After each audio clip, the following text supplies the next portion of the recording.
Gəldik çıxdıq Photoshopda mətnlə işə. Dizayn termini kimi desək, tipoqrafika mövzusuna.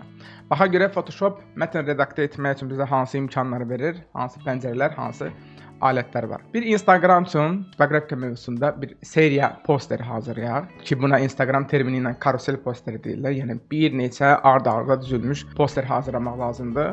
İlk olaraq bu posterin üz qabağını, yəni coverini hazırlamağa çalışaq. Düşünün ki, müştəri sizə qabaqcadan mətn göndərib. Biz dizaynerlərin yəqin ki, ən favorit şrifti olan Helvetica haqqında informativ məlumat xarakterli bir poster hazırlamaq lazımdır. Posterlərdən ibarət karusel. İlk öncə üz qabağı. Üz qabağında kontenti budur. Hazır göndərilib. Helvetica yazısı böyük ölçüdə, dramatik şəkildə yazılmalıdır. Helvetica haqqında izah edici mətn olacaq və bir də əlavə bir informativ blok. Haradakı şriftin istehsal tarixi göstəriləcək. Yəni sadə, hansısa bir dekorativ elementlər olmayan bir poster. Uzaqbaşı arxa fona foto yerləşdirərək və uyğunlaşdıraraq bunu ümumi üsluba. Burada dizayndan daha çox önəmli olan hal-hazırda şriftlərlə işləmək olacaq. Şrift dediyimiz daha doğrusu tipoqrafik imkanlarla. İlk öncə əsas mətnimizi, başlıq mətnimizi kopyalayaq. Ctrl+C, gələk Photoshopa. Ctrl+V eləsəm heç bir şey düşməyəcək. Çünki mətnlə bağlı bir blok əlavə olunmalıdır. Klaviaturada T hərfini, T hərfini bastığımız anda elə burada da müvafiq simvol aktivləşəcək. Bu bizim Type Tool adlandırdığımız əsas alətimizdir. Hansı ki, bununla mətn redaktə etmək imkanı yaranır. Tıkladım, avtomatik cari bir mətn, belə deyək ki, düşdü bura, Lorem Ipsum adından. Ctrl+V eləsək, bizim mətnimiz eyni qaydada yazıldı, həkk olundu bura. Biz şrifti böyütmək üçün sadəcə adi pixel layer, vector layer kimi, yəni istənilən daha doğrusu layer kimi az qala, Ctrl+T eləyib onu transform eləyə bilərik, yəni böyüdüb balacalaşdıra bilərik. Şriftin böyüdüb balacalaşdırılması ilə bağlı indidən bir dənə qaydanı dəqiqləşdirək. Əgər bir foto, bir vektor obyekti böyüdüb balacalaşdıranda shiftlə simmetrik olmadan, daha doğrusu proporsional olmadan böyüdüb balacalaşdıra bilərdisə, yəni daha doğrusu bir istənilən layeri bu şəkildə böyüdüb balacalaşdıra biləriksə, mətnə əsla bu metodu tətbiq eləmək olmaz. Çünki şriftin özündə əvvəlcədən şrift dizaynerinin təyin elədiyi bəlli ölçülər var, müəyyən ölçülər var. Biz o mütləq o ölçülər və nisbəti qoruyub saxlamalıyıq. Ona görə biz üçün bir mətnin böyüdülməsi proporsional olmalıdır. Qeyri-hal əsla qəbul oluna bilməz.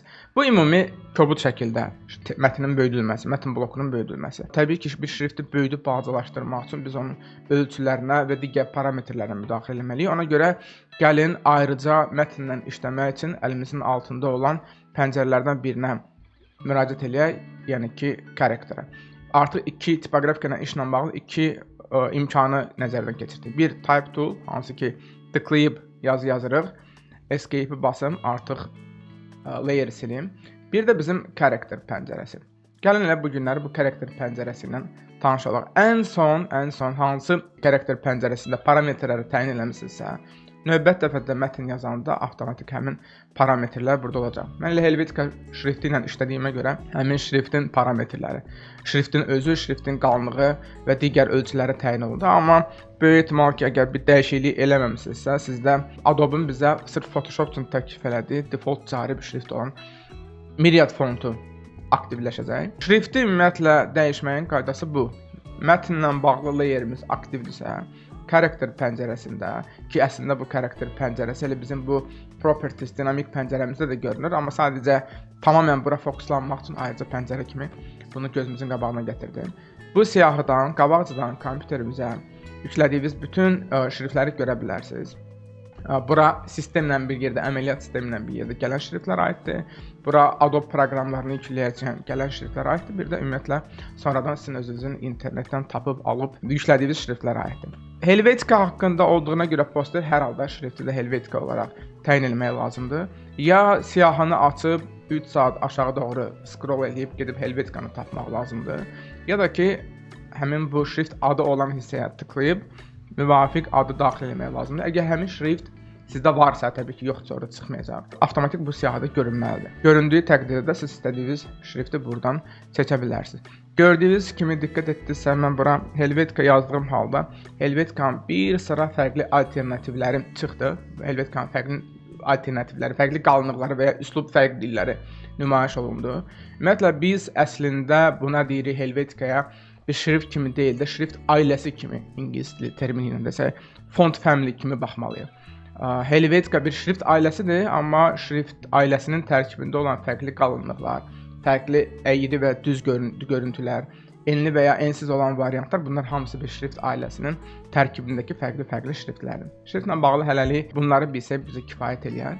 Şrift ailəsinin daxilinə əgər siz şrifti həmin o ailənin üzvləri ilə birlikdə yükləmisinizsə, onların hamısı burada görünəcək və istədiyiniz variantı seçib də təyin edə bilərsiniz ki, şrift məsəl üçün sizdə nazik, aşırı nazik, ya da tərsinə bəlkə əksinə çox qalın, nə bilim, qalın əyri kimi olsun. Yəni bunu təyin etmək mümkündür. Bir daha qeyd edeyim, əgər şriftin həmin bu versiyaları sizdə artıq mövcuddursa. Biz daha biraz ənənəvi variantla gedək. Helvetica şrifti, Helvetica Neue və Bold. Keçək bu pəncərədə, daha doğrusu elə bu pəncərədə ki, əslində eyni şeydir, növbəti bölməyə şriftin ölçüsü. Biz əgər başlanğıc situasiyada götürdüyük şrifti sadəcə transformasiyayla böyütdük. Burada isə şriftin ölçüsünü bu şəkildə də təyin edə bilərik. Siyahıdakı rəqəmlərlə kifayətlənməyimiz şərt deyil. Məsələn, ən kiçik burada 6 point ölçüdə verdik. 2 point bizdə tipoqrafikada istifadə olunan bir ölçü vahididir. Ən böyüsü də hal-hazırda 300 görünür, amma 300 deyil də mən bura 320 yaza bilərəmmi? Götürək, tıklayaq həmin bu xananın içində.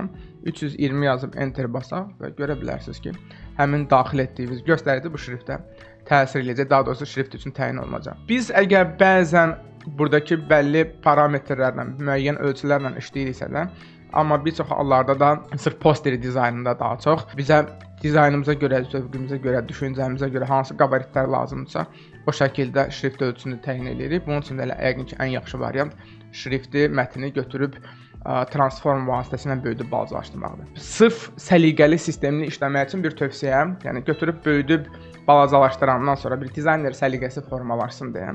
Buradakı bu qorxulu, xaotik rəqəmləri bu şəkildə saxlamayaq. 226 tam %15. Yox, yəni bunu 225 eləyib də daha səliqəli, steril hala gətirə bilərik. Keçək növbəti. Növbəti bölməni hələlik ki, bəlkə də saxlaya da bilərik, çünki növbəti blokda bizə lazım olacaq. Burada sətirlər arası məsafədən söhbət gedir. Tipoqrafik termin kimi leading və ya daha çox rus dilli auditoriyanın istifadə etdiyi kimi interlinear, yəni xəttlər sətirlər arası boşluq. Bizdə hal-hazırda bir sətir olmadığına görə bu bölməyə hələlik ki, bu bölmədən yan keçə bilərik. Gələk növbəti mərhələyə, növbəti bölməyə kerning. Amma kerningi başa salmamışdan qabaq əslində istərdim ki, növbətisinə keçim. Tracking, simvollar arasındakı məsafə. Tracking dedikdə biz simvollar arasında, yəni hərflər deməyək buna, çünki burada durğu işarələri də ola bilər, istənilən ümumiyyətlə şrift daxilindəki simvol ola bilər. Tracking dedikdə bütün simvollar arasındakı məsafələrin sinxron artırılması və ya azaldılması. Hal-hazırda bizdə bu sıfırdır. Gəlin bunu fərqi hiss eləmək üçün aşırı şəkildə sıx verək.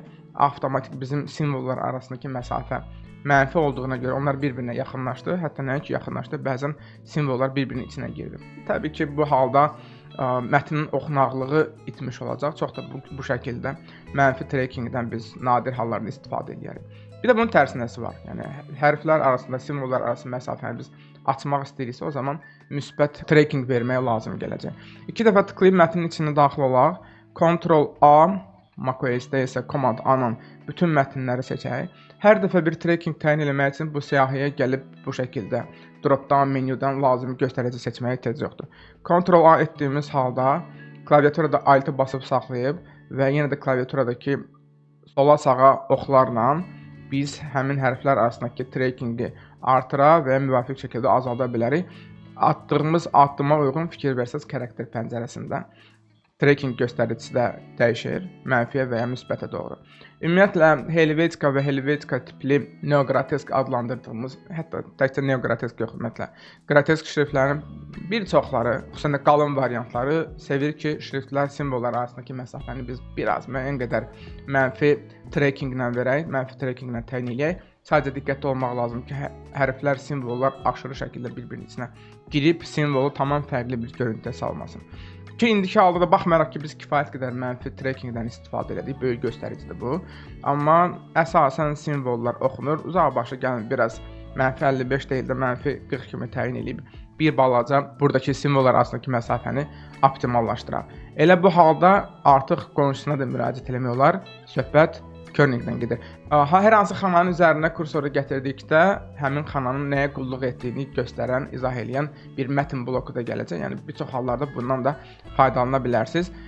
Kerningə gəldikdə isə, yəni bu xananı da üzərinə gətirdikdə belə müvafiq bir izahat olacaq. Set kerning between two characters. İki simvol arasında kerningi təyin etmək üçün olan bir bölmədir. Biz o bölmədənsə daha çox birbaşa mətnin içinə daxil olub oradan tənzimləyirik kerningi. Kerning nədir? Əslində kerning də simvollar arasındakı məsafəni ya artırmaq ya da azaltmaqdır. Tracking sinxron olaraq bütün simvollar arasındakı məsafəni böyüdür və ya kiçildirsə, kerning isə seçilmiş iki simvol arasındakı məsafəni artırmaq və ya azaltmaqdır. Bu nə deməkdir? Məsələn, hal-hazırda kifayət qədər kompakt sıxılmış mətn bloku var. Xüsusən də biz məsələn C və E, yəni C və A hərfi, T və I hərfi arasında bunu görə bilərik. Yəni az qala bu dəqiqə bir-birinə dəyəcək. Əslində hamısında həmin ab-hava təəssürat var.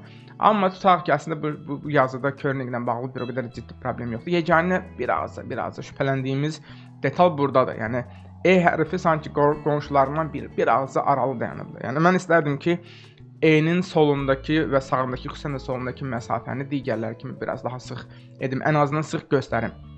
2 dəfə tıkladıq, kursoru lazım olan hissəyə apardıq.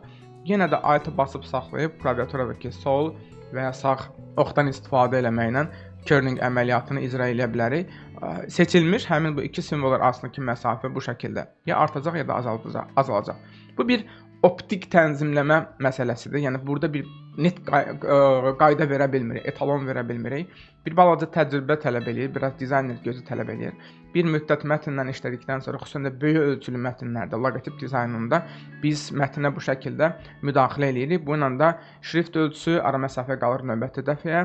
Kerning və tracking məsələlərinə girmiş olduq. Yəni növbəti bölməyə gəldikdə isə məndən olsa ümumiyyətlə bu iki xananı təklif eləyərdim adobçulara ki, Photoshopdan ümumiyyətlə götürək. Biz dərsin əvvəlində qeyd etdik ki, bir mətni böyüdüb balacalaşdırarkən o mütləq proporsional olmalıdır.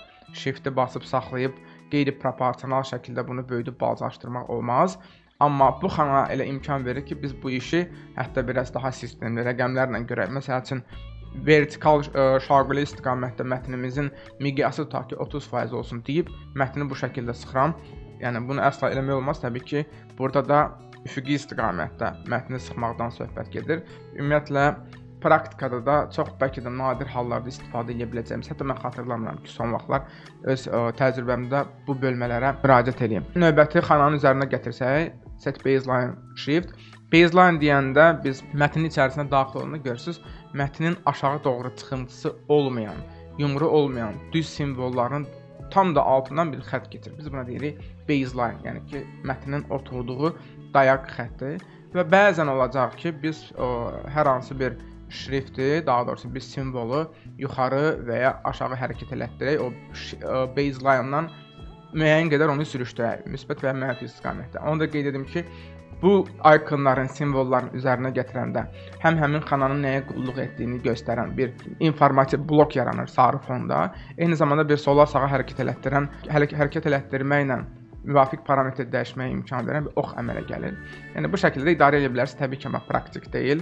Daha çox konkret bir rəqəm yazıb hər halda o formada təyin etmək daha məntiqli olar. 0 deyib də geri qaytaraq.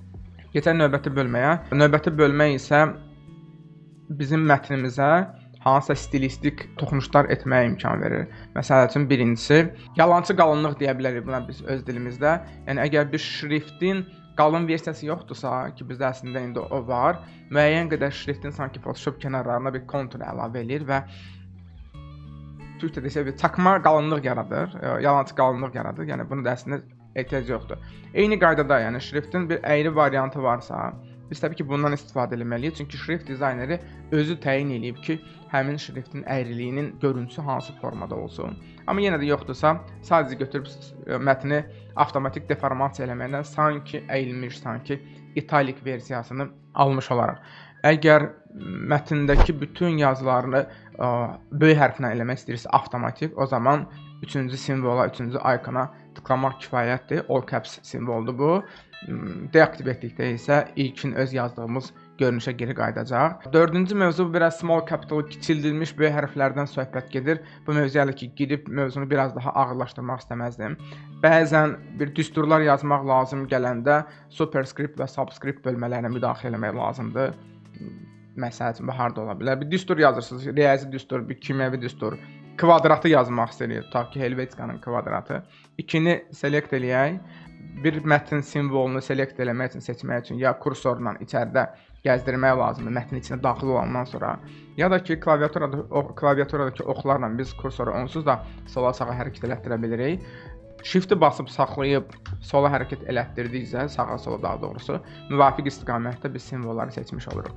Shift-i basıb saxlayıb sağa doğru hərəkət elətdirdim ki, 2 seçilmiş olsun və bu simvolda tıkladıqda avtomatik kvadratı ya da ki, aşağıda 2 formasında bu görüntünü dəyişmiş olacağam ki, bunu da sonda geri qaytarmaq yaddan çıxmasın. Əks halda avtomatik növbəti mətnlərdə yuxarıda və aşağıda yazılacaq. Dizaynında, yəni bu bir gündəlik mətndə Word-də istifadə oluna bilərsə mətnin altından xətt çəkmək. Bir qrafik dizaynında ən azından kütləvi mətn üçün biz nadir hallarda bu tipli trüklara müraciət edirik. Amma yenə də lazım gəlirsə bu funksiyadan istifadə etmək olar. Yəqin ki, bunların arasında ən az müraciət edəcəyimiz funksiya isə strike through, yəni bir mətnin üzərindən xətt çəkmək. Maksimum bu harda ola bilər? Bir endirim kampaniyası posteri hazırlasaz, köhnə qiymətin üstündən xətt çəkə bilərsiniz ki, bunu da əslində hansısa bir xəttlə istədiyiniz üslubda çəkməyiniz daha yaxşı olar. Aşağıdakı mövzular isə artıq open type funksiyalarına gedib çıxır. Tipografikada, şrift dizaynında kifayət qədər ağır mövzudur, dərin mövzulardır. Bura sadəcə hələ ki toxunmaq